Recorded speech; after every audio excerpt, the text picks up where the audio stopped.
महापंचायत बज्जू का ये कार्यक्रम है आज यहाँ, और इस कार्यक्रम में उपस्थित हमारे मेघवाल महापंचायत के अध्यक्ष लक्ष्मण राम चौहान, ये इनको कहा कि ये व्यवसायी बन गए हैं, उद्यमी बन गए हैं। पेट्रोल पंप चला जिसका कारण है या और कोई कारण है? दो हो गया, देखो ताली बजा दो भाई जरूरत था।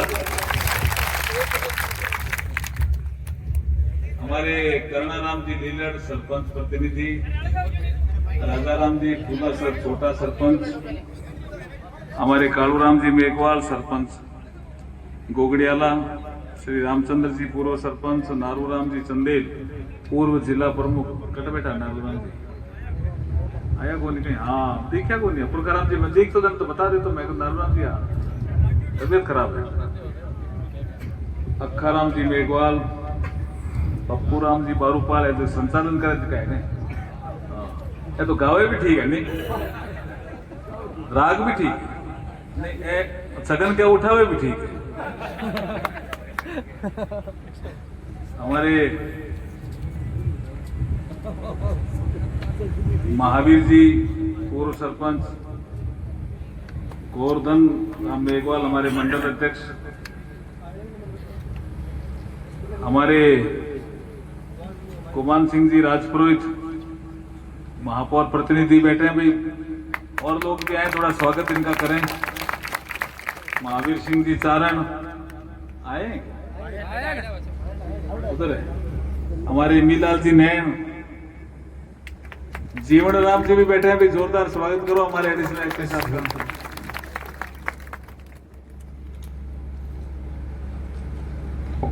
अब मंच पर जो जिला कलेक्टर साहब को तो जानते हो ना सब आप, हैं? तारीफ बताओ दोनों ठा पड़ेगी कहीं ठा पड़ेगी। नम्रता जी, हमारे श्रीमती नम्रता जी जिला कलेक्टर, और एक सीओ जिला परिषद भी आए हुए हैं सोनलाल जी चौधरी साहब, इनके लिए भी जोरदार धमकाम तो एक रहेला ये दोनों ही। हाँ वो तो थोड़ी व्यवस्था करूं कि पंचायती करूं कि करूं पण एक करेला काम नहीं, ठीक ध्यान रखें।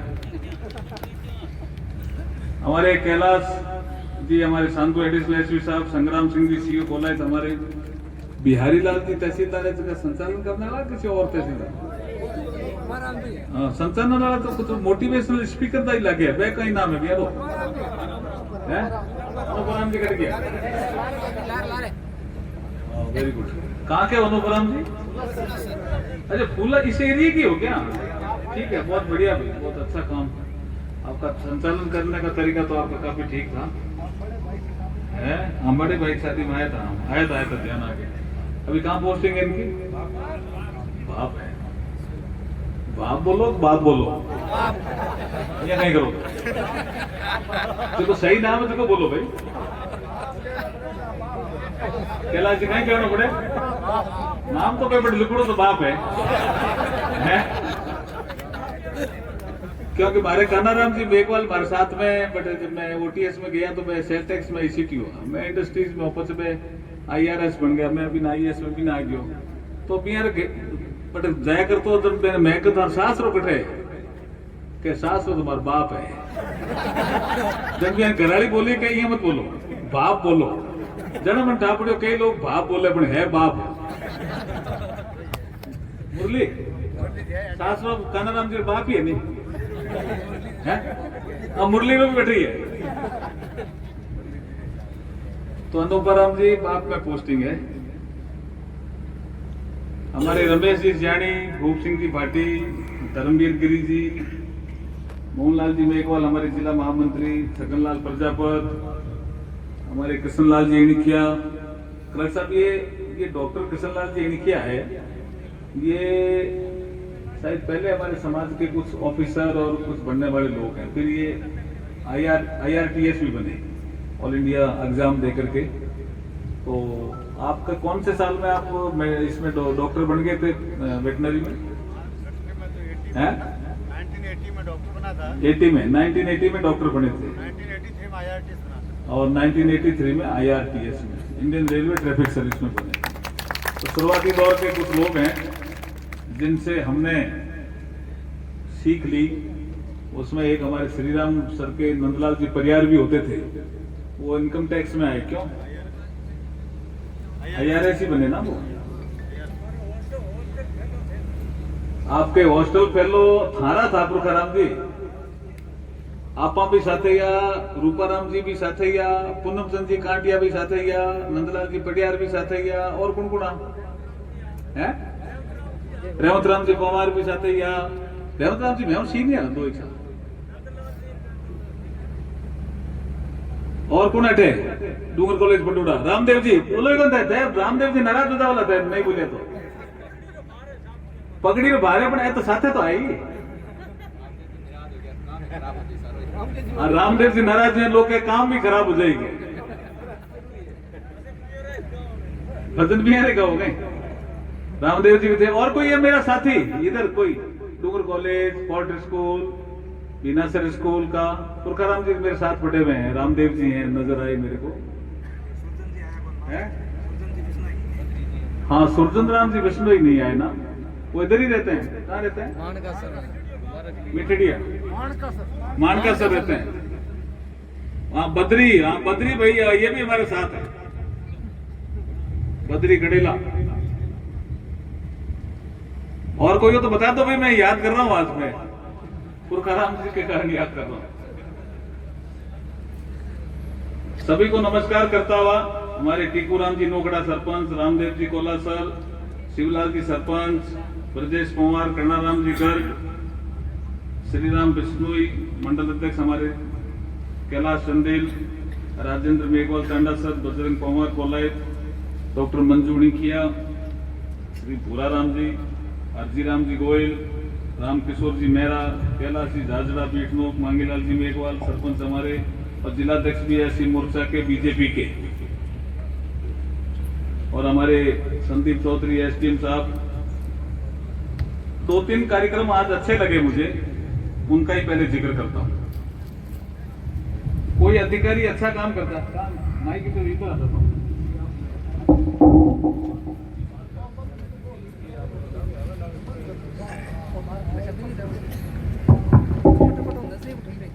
कोई अधिकारी अच्छा काम करता है और जब उसको सम्मान मिलता है तो उसके 2 फायदे होते हैं। उसी क्षेत्र में कोई दूसरा अधिकारी काम करता हुआ होता है तो एक तो उसको प्रेरणा लेने का अवसर मिलता है कि यार इसने अच्छा काम किया और इसको मंच पे बुला के सम्मानित किया, तो मैं भी अच्छा काम करूं, कभी मैं भी सम्मानित होऊंगा। तो ये एक अच्छा काम है या नहीं है बताओ?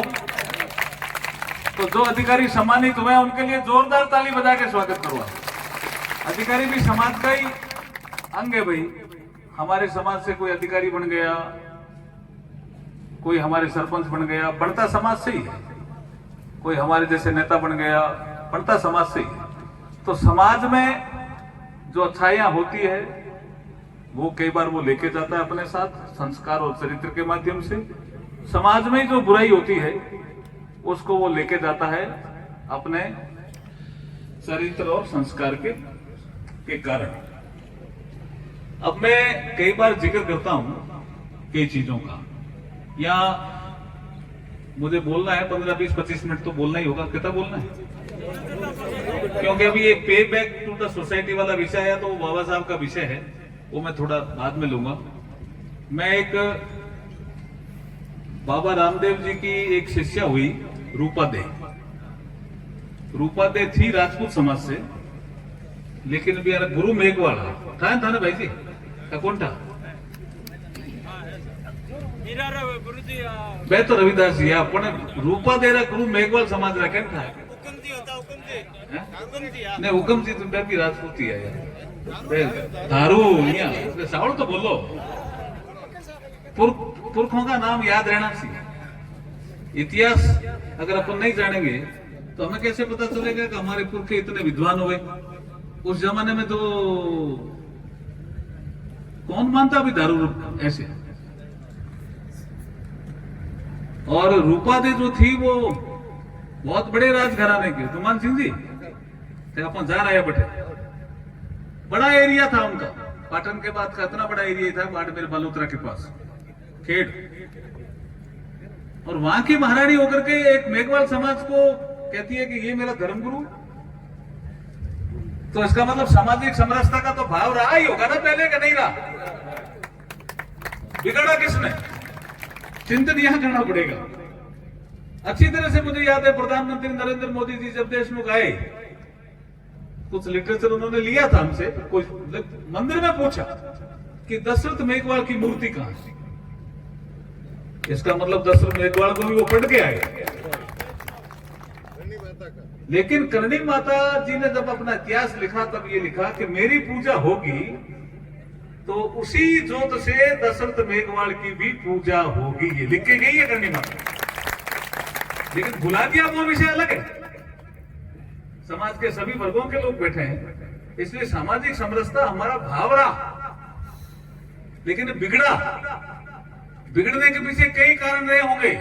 कुछ लोग आगे बढ़ गए होंगे, हम पिछड़ गए होंगे, जिसका बाबा साहब ने विश्लेषण करके कहा कि शिक्षा और संपत्ति के अधिकार से जब हमें वंचित किया तो हम पिछड़ते गए, अदरवाइज हम पिछड़े में नहीं थे। अदरवाइज रूपादे का गुरु दारू रखा, और रूपादे गावा जी के कहीं गावे रूपादे कहीं के था गाँव आवे रूपादे के नहीं, मैंने तो थाना बने हुए। छोटी छोटी कड़ियां से रूपादे अपने पति को समझाती है वैसे तो, लेकिन समाज को समझाने के विषय भी है इसमें। अब वो कट क्यों होते जरा पटवारी बोल बोलना नहीं, हाँ लेकिन और बोल दो मैं। कलेक्टर साहब एक बहुत अच्छी चीज ये रूपादे ने अपने पति को समझाने के लिए कही थी, और पति को समझाया भी रूपादे ने, और पति और मालदेव जी बाद में बहुत आराम से साथ में रहे। लेकिन पहले शुरुआती दौर में छोटे मोटे उनके विवाद थे, लेकिन एक महिला अपने पति को उस समय समझाती है, तो हम कैसे कहते हैं कि महिलाओं में ताकत नहीं थी? महिलाओं में ताकत थी, हमने दबा दी, इसलिए हम गुनहगार हैं, पुरुष समाज के लोग गुनहगार हैं। अब आप आगे बढ़ाओगे ना महिलाओं का, नहीं बढ़ाओगे? ये जिला कलेक्टर बैठी है, महिला क्या अच्छा काम नहीं कर रही है क्या? तो कोई महिला होने से क्या काम अच्छा नहीं करते, ऐसा मानते हो क्या? तो ताली तो बजा दो जोरदार। तो रूपादे अपने पति को कह रही है कहीं आ कड़ी है कि थाने आवे पण छे समझो को नहीं, समझो ही नहीं, कड़ी जोरदार कड़ी। घररी खांड कड़कणी लागे रे, गाओगे तेने कौन कौन गावे? घररी खांड कहने कहे खांड चीनी अलग हुए भाई जी, ये मत चीनी अलग हुए, खांड अलग हुए, ये नहीं करो। आप पुराने जमाने में कह दो चाहे की कह दो, खांड अलग हुए। सोमलाल जी खांड रो पता नहीं, हाँ ब्राउन कलर के थे, समझ गए। अरे भाई चीनी पीदना में कट्ठे मिलती तो जने बा उपमा खांड नहीं देवे रूपा दे।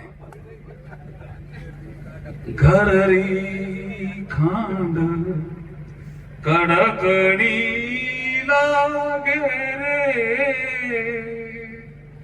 गुड़ तो चोरी रो मीठो रे रावण मां, घररी खांड कड़कड़ी।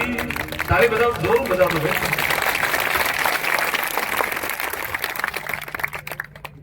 ये ना कर रहे हैं, मैं टीवी पे भी रात को 1:30-2 बजे, मैंने कला साहब को भी सुनाई है बात। 1:30-2 बजे मैं सुन रहा हूँ, खाना खा रहा हूँ 1:30-2 बजे। उस समय हमारे जयचंद जी, जैन, कुमन सिंह जी, हमारे दफ्तरी जी पैसा था, एक राजेश छिपा हो हमारे साथ है, 4-5 जना लेट हो गया। बुद्धाराम जी भी है, किसान मुर्दाराम जी भादो वे भी है, 3-4 जना वे भोजन करता। मैं कहते को थान कल्ला जी आलोचना करे, अब कल्ला जी हमारे साथ पड़े हुए थे, हमारे साथी भी थे, अलग विचारों के थे, अलग दल में थे। मैं कह कल्ला जी की आलोचना करे, सुनो मैं सुनी ढंग से भी आलोचना भाव आके भाई ए बीजेपी लोग है जगह नाटक करे ओ बटे हूँ कोई सोनी समाज रो एक मर्डर गयो एक महिला रो लड़की रो जने ज्ञापन देवने गयो जनो चूरूरी कलेक्टर की कुर्सी माते तो लाल रंग की टाई लगा बैठो भाई कलेक्टर की कुर्सी माते तो लाल रंग की टाई लगा बैठना पड़े जनीचो को लगे आदमी का कौन लगेगा तो बेटा लाल रंग की टाई लगा बैठो अटार पगड़ी पहन ली हाँ और चुनाव जीते बजाय पगड़ी भेर उतार दी यही आलोचना थी। तो मैं डायरी लिखता हूं तो मैंने सोने से पहले डायरी लिखी और मैंने कल्ला जी के नाम से ही लिखी कि अगर बीकानेर की जनता मुझे चुनाव जिता देगी तो मैं पागड़ी तो को उतारूंगी। फिर कल्ला जी मिल गया मुझे राजस्थान आओ जीतने के बाद हमारी पागड़ी देख कल्ला जी कहवे कहीं कहवे कि हमें तो उतार दो यार तय अर्जुन जी क्यों कि अगर अनपढ़ समझेला अगर पागड़ी लगा कोई अगर पार्लियामेंट में गयो नहीं वो किया कल्ला जी कहने मारा अनुभव है हूं पहला आवड़ो हूं पहला सीनियर हूं था हूं पहला आवड़ो हूं पार्लियामेंट में अटे लोग अनपढ़ समझी थाने को पागड़ी लगा रहा है तो अनपढ़ है। बड़ा मैंने जमुना जी मिल गया थोड़ी देर बाद कि वो कहीं करो था पागड़ी उतारो मैं देखी दो जना हो गया मैंने वो ध्यान आयो भाई ठीक कई जना कहवे को वो किसो कहानी है लाल जी का ओ वो शेर को नहीं कहता कहीं है बाकी सी कहानी है उतार ही देना पड़ेगा। मैं कह क्यों लेकिन मैंने देखा क्या करें तो मैं आज इस मंच से सुषमा स्वराज जी को याद करता हूं। वो हमारी नेता तो थे उस समय लाल कृष्ण आडवाणी थे नेता प्रतिपक्ष लेकिन वो उपनेता थी बाद में वो नेता प्रतिपक्ष बनी। मैं उनके पास गया सुषमा स्वराज के पास ज्ञान लेने के लिए मैंने कहा मुझे बहुत से लोग कहते हैं कि पगड़ी उतार दो आप तो मेरे को उन्होंने सुना बैठाया अर्जुन जी चाय पियोगे मैंने कहा मैं पी लूंगा। अच्छा चाय भी पहले नहीं पीता था ये भी एक किस्सा है माणिक चंद जी सुराना का। तो मैं क्लर्क साहब कम से कम कोई 30-35-40 साल मैंने चाय नहीं पी। हमारे घर में चाय का रिवाज नहीं था। हमारे पिताजी भी सात्विक थे पूरे मैंने पी नहीं चाय। तो माणक जी मुझे गांव में ले गए नायक समाज की ढाणी थी। मैंने कहा मैं चाय नहीं पीता हूं। माणक जी मैंने किनारे कान पकड़े ले गया बिना हो अर्जुन जी कहीं थे अठ चाय नहीं पियो नहीं जने के कान फोड़ते हैं तुम्हारी चाय कौन तो मैं कह आज चाय रो कहीं कहने पा कसम खा लो चाय कॉफी ठंडा इसके आगे कुछ नहीं पियोगे ये कसम खा क्योंकि नेता के आगे और पीने लग जाने। मैंने कहा अगर इसको शुरू केशुराम तुम जोर हो सके बात है?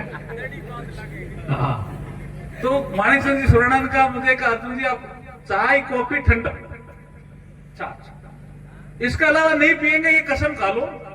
लेकिन मैं कहता हूं आपके कुछ नहीं होगा आप चाय पियो इस ढाणी में इसका आनंद अलग होगा। ये कहां से ठंडा लाएगा अर्जुन जी इसके आसपास कोई दुकान नहीं मुझे दूर ले गए थे कोई नीम रो पेड़ हो बटल जा नीचे ज्ञान दियो ये कहां से लाएगा अब आप कहोगे दूध के ठंडा ये तो बकरी है गाय को नहीं था।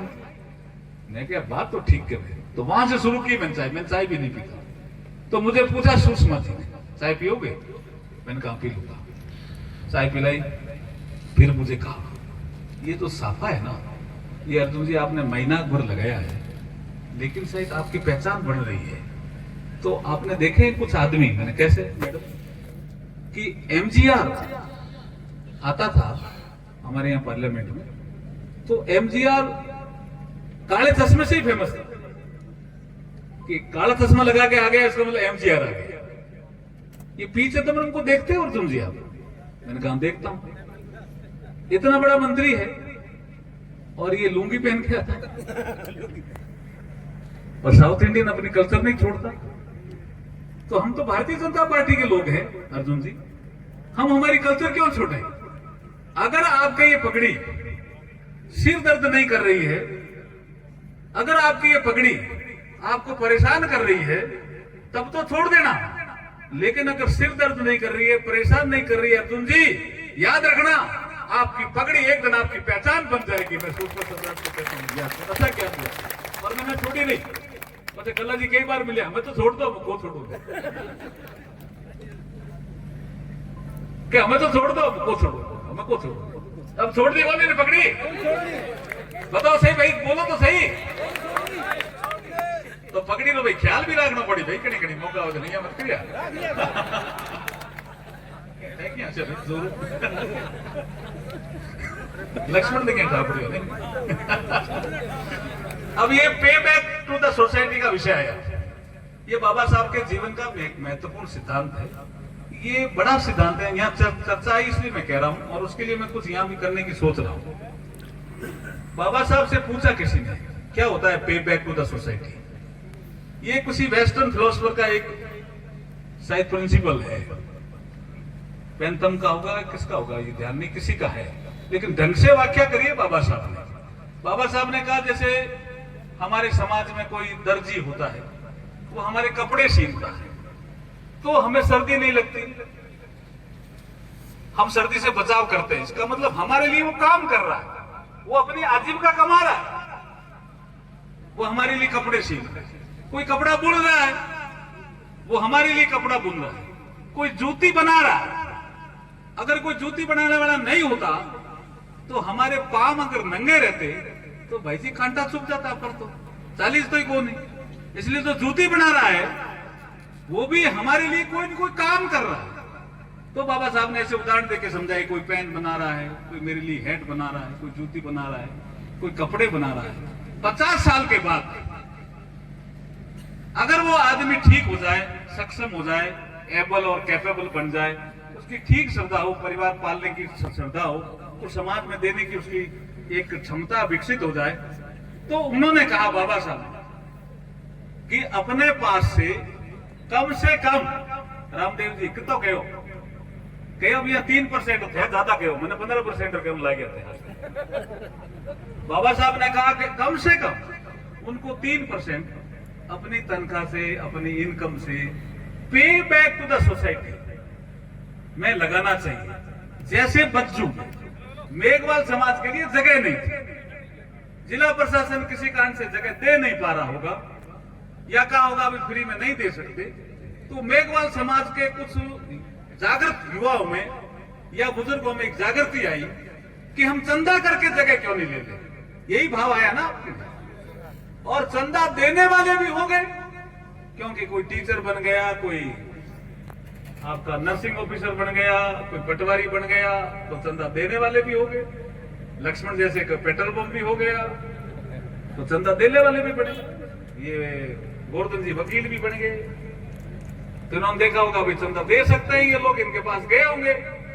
तो चंदा मांगने वाला भी मजबूत आदमी होता है, अच्छे संस्कारों वाला होता है, समाज में उसकी इज्जत होती है, तभी चंदा देने वाला चंदा देता है, नहीं तो देता नहीं है भाई साहब, नहीं तो देता नहीं है।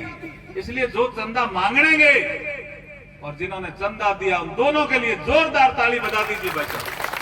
और ये आपने 2.5 लाख बीघा जमीन मुझे बताया गया है कि आपने चंदे के पैसे से खरीदी, यही हुआ 2 बीघा 2 बीघा 2.5 बीघा 2 बीघा, तब 2.5 बीघा करनी है नहीं थे। तो इसके एक तो 4 दीवारी नहीं दिख रही है मुझे, खड़ापन तो करिए पर 4 दीवारी नहीं दिख रही है ना। तो पहला पैकेज का पार्ट तो 4 दीवारी, फिर ये लड़कियां बैठी हैं और कुछ लड़के भी बैठे हैं इधर दिख रहे हैं।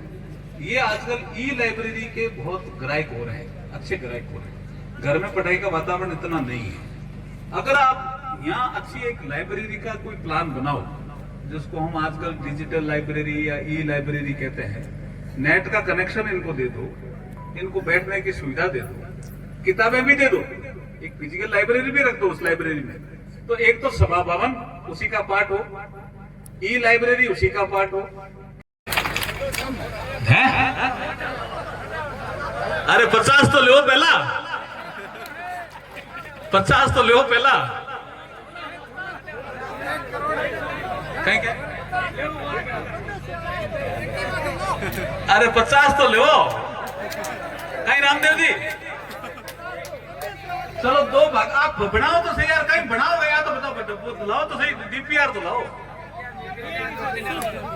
आप डीपीआर लाओ, कितनी लाइब्रेरी में बैठने के लिए आप टेबल लगाओ, तय तो करो।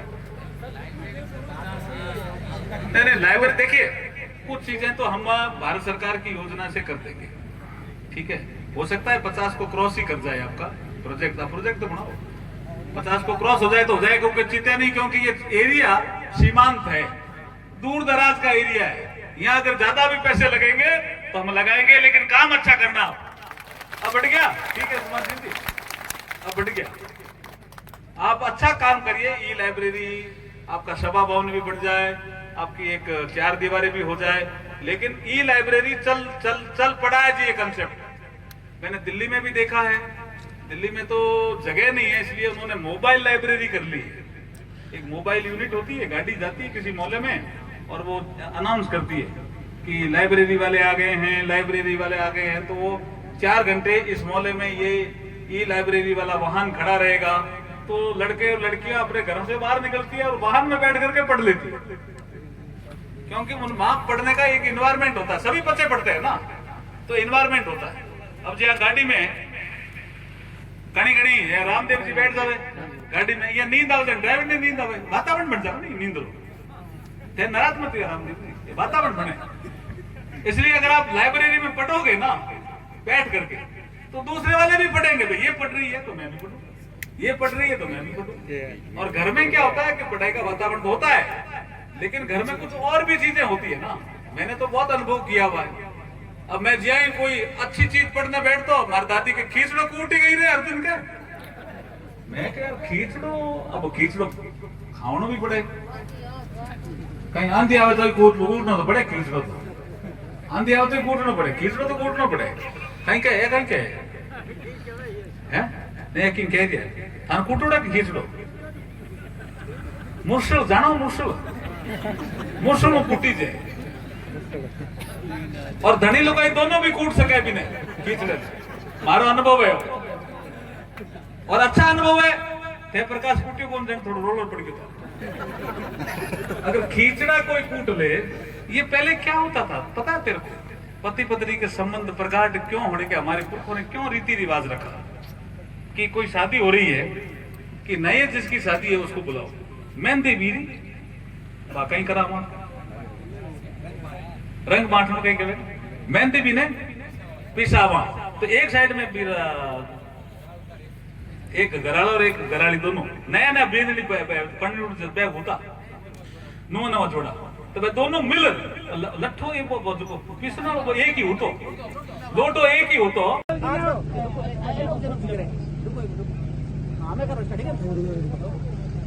आज का कार्यक्रम समाज संस्था बच्चों के अध्यक्ष लक्ष्मण जी चौहान के नेतृत्व में बहुत ही शानदार रहा, जिसमें गरिमा में उपस्थिति श्रीमान मुख्य अतिथि अर्जुन राम जी गिरी, बहुत ही शानदार कार्यक्रम रहा, समापन बहुत शानदार रहा।